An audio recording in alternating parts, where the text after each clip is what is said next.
दोस्तों, स्वागत है आपका आपके अपने स्टूडेंट्स लर्निंग चैनल में। हम लोग पढ़ रहे हैं रचना अनुवाद कौमुदी और रचना अनुवाद कौमुदी का अभ्यास 4 का आज घ का प्रश्न हम लोग देखेंगे। ठीक है, और घ के प्रश्न में आपको अस और क्री धातु का लट लकार बताना था। तो चलिए शुरू करते हैं। वैसे तो आपकी जो मैं बुक से पढ़ा रही हूँ रचना अनुवाद कौमुदी वो दिया हुआ है, लेकिन ये बहुत ही अच्छा है जो आप यदि याद करके लिखें इसे। ठीक है, तो देखिए क्या है, थोड़ा सा और बड़ा कर लिया जाए और ध्यान से पढ़िएगा। बहुत ही महत्वपूर्ण ये धातु रूप है। तो ये धातु रूप है अस। अस मतलब होना होता है। तो आप जैसे जानते हैं कि प्रथम पुरुष होता है, प्रथम पुरुष, मध्यम पुरुष और उत्तम पुरुष। तो इसमें क्या होगा, एक वचन, द्विवचन और बहुवचन में। अस्ति स्तः सन्ति, असि स्थः स्थ, अस्मि स्वः स्मः। एक बार फिर से देख लीजिए। अस्ति स्तः सन्ति, असि स्थः स्थ, अस्मि स्वः स्मः। ये आप जरूर याद कर लीजिए। अब आगे बढ़िए। देखिए क्री धातु। क्री धातु मतलब करना, और इसमें हमने प्रथम पुरुष मध्यम पुरुष नहीं लिखा है क्योंकि आप ये जान गए कि ये प्रथम पुरुष है, ये मध्यम पुरुष है और ये उत्तम पुरुष है। अब ये एक वचन है, द्विवचन और बहुवचन है। कैसे है कि करोति कुरुतः कुर्वन्ति, करोषि कुरुतः कुरुथ, करोमि कुर्वः कुर्मः। अक्सर जब हम अनुवाद करते हैं तो क्री और अस धातु का प्रयोग अक्सर होता है। तो इस वजह से ये धातु बेस है, आप इसको जरूर याद करिए। ठीक है, अब देखिए और भी महत्वपूर्ण चीज़ जो इसमें पूछी गई है वो प्रत्याहार। तो आप देखिए क्या है ये अक। आपका जो अंग वाला प्रश्न था उसमें प्रत्याहार बनाने को कहा गया है अक का। तो जब आप नियम बता रहे थे तो हम आपको बताए थे कि प्रत्याहार कैसे बनाया जाता है। पहला अक्षर और अंतिम अक्षर के बीच के सारे शब्दों को लिया जाता है। जिसमें हलंत लगा होता है उसकी इत संज्ञा हो जाती है, जैसे क, तो इसकी इत संज्ञा हो गई और इसको गिना नहीं जाता है। ठीक है, तो देखिए क्या है अक में अ, ई, उ, री। ठीक है, ये अक है। अक के अंदर ये प्रत्याहार आते हैं। अब देखिए क्या है अच में सारे स्वर आते हैं। तो इस तरह से आपको याद भी हो जाएगा कि अच वर्ण क्या होता है। अच में सारे स्वर आते हैं। कौन कौन से हैं? अ, ई, उ, री, ए, ओ और आई, औ। ये पूरे 9 स्वर हैं। संस्कृत में 9 स्वर ही होते हैं। ठीक है, अब आगे देखिए क्या है। आगे प्रत्याहार आपका अट। अट में पूरे स्वर आएंगे और साथ में ही आपका जुड़ जाएगा ये ह, य, व, र।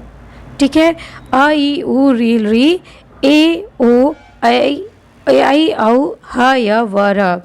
ये अट प्रत्याहार में है। एंग में ए और ओ आता है। ए और ओ आता है जो वृद्धि संधि में काम आती है ना। अब एच प्रत्याहार अयादि संधि में प्रयोग किया करते हैं। तो इसमें ए, ओ, आई और औ आएगा। एच प्रत्याहार आई और औ है।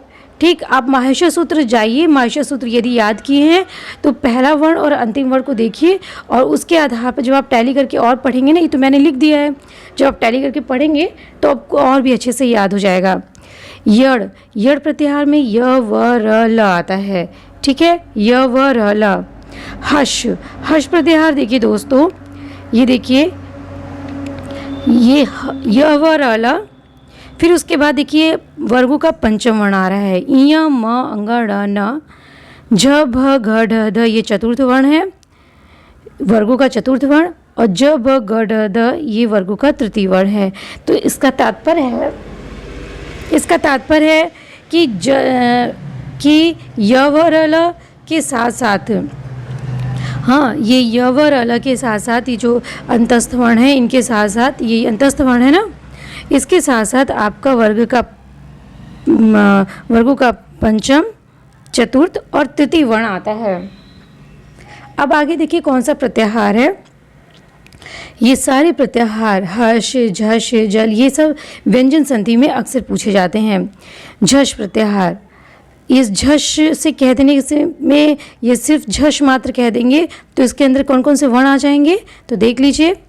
झ, भ, घ, ढ, ध जो वर्गों का कौन सा वर्ण है? चतुर्थ वर्ण है। और ज ब ग ड द ये वर्गों का तृतीय वर्ण है। तो जब हम झष बोलेंगे तो वर्गों का चतुर्थ और तृतीय वर्ण आ जाएगा। झल प्रत्याहार, देखिए झल प्रत्याहार में आता है झ भ घ ढ ध, ज ब ग ड द, ख फ छ ठ थ, च ट त क प और श स स ह। इसको ध्यान से पढ़िए आप, तो देखेंगे आप कि जब इसको आप ध्यान से पढ़ेंगे तो देखेंगे कि वर्गों का चतुर्थ, तृतीय, द्वितीय, प्रथम, ये वर्गों का ये प्रथम, हाँ, क ख ग घ अंग च छ ज इ ट ट ड ड आ त त द न और प फ ब भ म, ये वर्गों के प्रथम, द्वितीय, तृतीय और चतुर्थ वर्ण आएंगे आपके। और साथ में ऊष्म वर्ण, ये श स स ह क्या है? ये ऊष्म वर्ण है। ठीक, जब आप हमेशा इसको जैसे कि रिवीजन कर लिए तो आपको याद हो जाएगा कि झल, जैसे ही झल बोलेंगे तो आप समझ जाएंगे कि इसमें इतने इतने वर्ण आते हैं। ये देखिए जश, सिर्फ जश प्रत्यय में कौन कौन से आएंगे? सिर्फ वर्गों का तृतीय वर्ण आता है। ठीक है, ज ब ग ड द ये वर्ग का क्या है? तृतीय वर्ण है।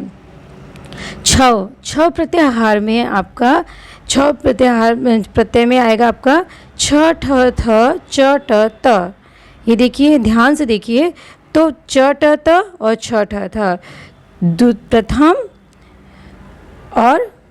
प्रथम और द्वितीय वर्ण, प्रथम और द्वितीय वर्ण आ रहा है। कौन कौन से आ रहा है? च छ च छ ट ठ त थ, ये आ रहा है ना। तो यानी वर्गों का प्रथम और पूरे वर्ग नहीं, सिर्फ च ट त इन तीन वर्गों का प्रथम और द्वितीय वर्ण आ रहा है छ में। चर में क्या होता है? चर में देखिए च ट त क प श स स, ये प्रथम वर्ण हो गया और ये हो गया आपका तीनों आपके स, तालव्य श, मूर्धन्य श और दंती स, ये आता है आपका चर में। शर प्रत्याहार में क्या आता है? तालव्य श, मूर्धन्य श और स। यदि हम सिर्फ शर बोल देंगे तो उसमें ये तीनों तालव्य, मूर्धन्य और दंत स आएंगे। ठीक है दोस्तों, तो ये प्रत्याहार को आप जरूर ध्यान से पढ़िए, 1 से 2 बार पढ़िए, सिर्फ पढ़िए ही नहीं, कॉपी पर भी लिखिए। और क्योंकि ये आपको इतनी याद हो गया तो आगे इनके देने का मतलब यही है कि आगे के वर्णों में आगे के जो अभ्यास होंगे उसमें ये सारे का प्रयोग किया जाएगा। ठीक है, और आपको अभ्यास इसीलिए करवाया जा रहा है। तो दोस्तों ये आपका अभ्यास 4 का ये 5वां प्रश्न खत्म हुआ, क्योंकि इसमें अभ्यास बहुत ही देते हैं ये डॉक्टर कपिल द्विवेदी जी। तो जितना भी अभ्यास देंगे और आप उसको मन से करेंगे तो सोचिए आपका बहुत ही जो है इसमें पारंगत हो जाएंगे आप। तो चलिए फिर दोस्तों मिलते हैं अगले प्रश्न के साथ में। तो अगले वीडियो में हम लोग अगला प्रश्न करेंगे। तो तब तक के लिए आपसे विदा चाहती हूँ। नमस्कार।